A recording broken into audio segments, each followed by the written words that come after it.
So, you've charted it. I think you listened to it 1.5 times. Yeah, the charts, in a song like this, I can usually do it in one take. I did have to go back in the bridge because it changes key a little bit in the bridge, but it's in the key of C, which is easy. If it were in a different key, I would simply capo. So I had the open chords, because you always try and play the open chords. First position open chords on the acoustic guitar, just capo and find the spot. So if it's an E flat, you're here. Yeah. With a capo across here. I also brought a high-strung, and I brought my little mandolin instrument, my Bayette mandolin killer. Wonderful. So what I'd like to do with this is keep the piano in for reference, keep the bass that's going to get retracked, but in the back of your mind, just imagine what would happen if I just accidentally deleted that piano. Okay. What I have to do is, what I'm doing has to stand on its own. Yeah. And we might even test it by turning everything off. Yeah. I just think she has this beautiful rawness in her voice. Yeah. But tell us about this, because why not? This who makes this? Only because it's absolutely beautiful. It's called Boswell. Well, it would be good to support Butch. Butch is in Bend, Oregon now, and he makes amazing guitars, one at a time. And he made me that, and I couldn't let it go. I had to have it. So, Butch Boswell, if you are interested in a boutique guitar, just Google him. He makes amazing instruments. I mean, it's unbelievable. It's so light. And this is someone who, you know, he literally just hunches his back over and makes these things one at a time. And a lot of labor goes into these things. Let's play an A minor. Go ahead. I'll play chords for you.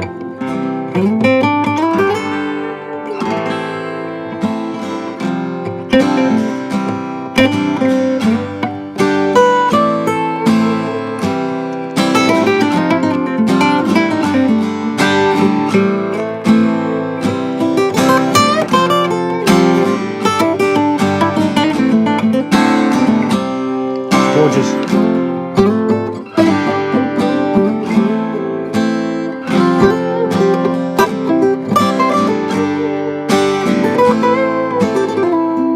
See, I wouldn't let you redo that. It's gorgeous. Didn't even get into. I love guitars like this that are just. It's so well set up that if you do, not that you're ever going to do on acoustic, but if you do need that little speed, it's just light enough, but it's not too light that you can't go. Yeah. Because I've got guitars that are light enough to go like this, but then they choke out immediately. That's the key. You can't have the action too low on an acoustic guitar because ittle collapse when you strum. Yeah, this is definitely perfectly set up. All right. Great, we got to hear you play guitar. Thank you. And we're going to hear you playing a lot of guitar. All right, I'll put this somewhere very safe. So, my two favorite places for recording guitar are 12th to 14th, which is probably the most common. But I like this. I remember that. Yeah.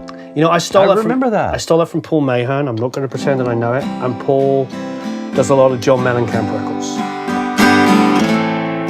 So it comes from a guy that records a lot of acoustic guitars. I think between him and Val Garay, those are the two. You work with Val? I have for years, yeah. Yeah. Val's made arguably the best acoustic guitar sounding records ever. You're right. And he showed me the trick. It's a Sony electret mic that goes there. Oh, right. Yeah. And it blends it with them. Yeah. And it just gets that shazza. And you get all the air of James Taylor's hands going over it. So that's where I'm going to start. Super cheap mic, the $300 condenser. I will use the KM56, which is that really unbelievably expensive tube one, on a very small, like a mandolin, because it adds some low mids. But otherwise, I'm going to end up EQing that out on a bigger guitar. So frankly, quite often I use cheaper, small condensers because they don't have the lows. Yeah, I'm using a KM184 at home, which is a very easy to get mic. Yep. And I have a couple of very expensive mics that are just laying in wait right now. Yeah. Because it's focused. Yeah. And in the track, it sounds... Yeah, we did the shootout between the Slate new digital mic, which is $1,000, including the mic pre. Oh, cool. And a real 47. And there was something about the 47 that was warmer and fatter and whatever. But then when I started analyzing, I realized it was this kind of like false 600 low mid thing that was there no matter. And I look over to the console, and it's the thing I'm always pulling out of the console. Oh, yeah. So, I mean, it's like, yeah. It's like, how do you judge the mic? You hear it in solo and go, wow, it sounds so fat. And then you put it in the track and you EQ all of that out. Yeah, so what are you paying for? What are you paying for? Yeah. Right, yeah.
I wanted to point out a couple of things about the choices I made. I mean, it was very natural to go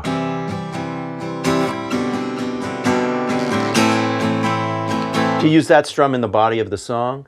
When the bass comes in with those straight eights, I was able to join and just go, which is very different. And then when it goes to the bridge, I did the classic, would you call this halftime? I love it, yeah. And it's just a classic rock, and that was a great change up for the bridge. So there were kind of three modes of guitar strumming. There's the, and then the straight eights, and then this sort of halftime bridge. Yeah. And I wanted to call attention to the fact that strumming is great, but you also have to throw in, you have to gliss across the strings to. I mean, I think we should do a stereo pass, probably. Oh, let me pick up the modern guitar, and that's another thing we can talk about. That guitar that was in my hands, I believe, is a 1948, and I didn't pay a lot for it because it had been crushed and rebuilt, but it does sound old. It really does.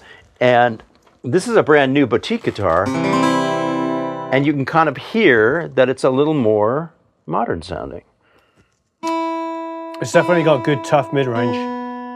Now, the other thing I want to bring up is the guitar I just had in my hands does not tune up perfectly. No matter what you do, it's not totally in tune. And that's something with the acoustic guitar you really have to make peace with. There's a tempering involved, and you kind of have to tune it to the chord sequence that you're playing. And a couple of the chords are not going to be as in tune as a couple of the other chords. And that's just something that over time you have to make peace with. It's a tempered tuning. Now, when I pick up the modern guitar, it's more in tune because the technology they have now allows them to create necks and bridges that are more in tune. You don't want to alter the old guitar, right? But the new guitar is going to be a little more in tune. But with guitar, you want to get it really close, but it's okay if the A minor is not quite as in tune as the C. It's okay. Well, there's just something about, because guitars, I know you know this, guitars are naturally tuning fourths and fifths, and thirds are just always a battle. Oh, I'm glad you brought that up because I forgot. When I play the F chord, I always do this F2. In this song that we just did, very important, I did not play any thirds on the F chord. Not that it would have been out of tune, but it's so dominant. When you play a third in a chord, all the F chords, I chose F2 because it's just neutral. Yeah. That open G, I just love hearing that ring. Yeah, I agree. Glad you brought that up. Here we go, L double. Doubling.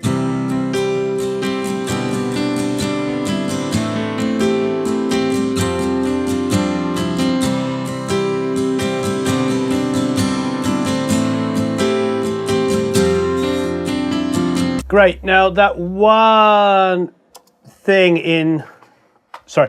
Great. That one thing, was it just before the interlude or around the interlude? I couldn't tell where it was. Have a listen. To pick up the pieces, don't worry. Yeah, just that. Can we just punch that bar? Didn't match. Yeah, absolutely.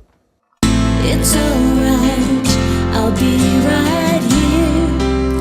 To pick up the pieces, don't worry, don't care. Oh. Oh, you got it. Wow. Cool. Yeah, just that little piece. Yeah, it was such a small bit. All right, fantastic. So I loved what you did. You panned everything hard left and right, which is what I love. No soft panning. Warren, do you ever soft pan guitars, or do you always do hard left and right?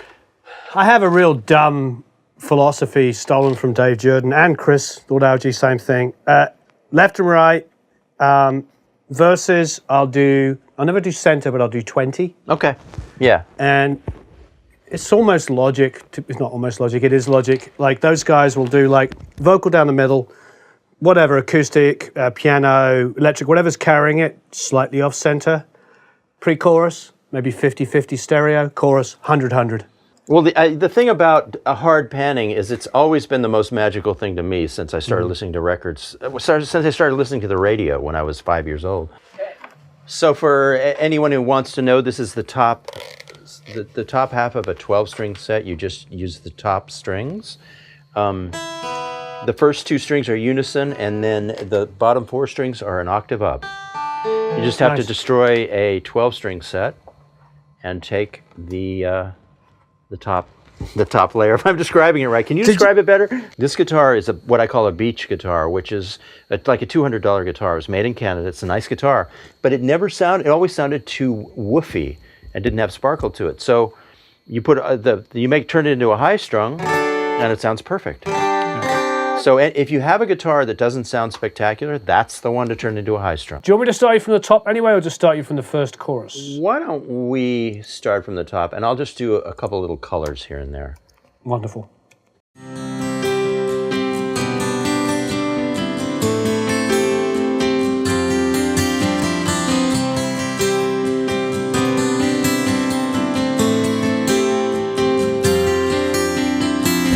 Don't worry, don't care what they say. You don't have to defend yourself, they don't know.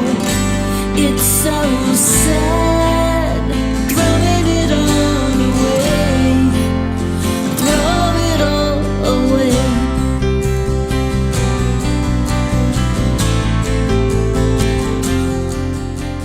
Thing here is I'm Shift Option D, duplicating, taking off active playlists and alternative playlists, and that keeps all my settings the same.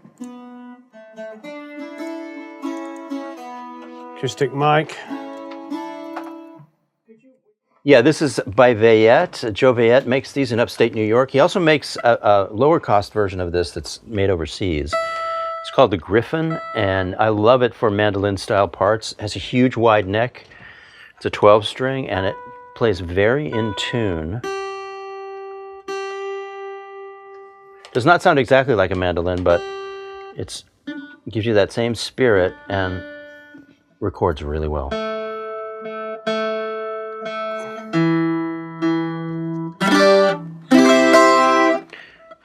Sounds beautiful. No, but it's great. I was just thinking, because if I'm a kid watching this, I'm thinking, oh, right, so what am I learning? Like, basically just throw good things at everything and it's that easy, you know what I mean? And just as that thought crosses my mind, you make a mistake. Let it go.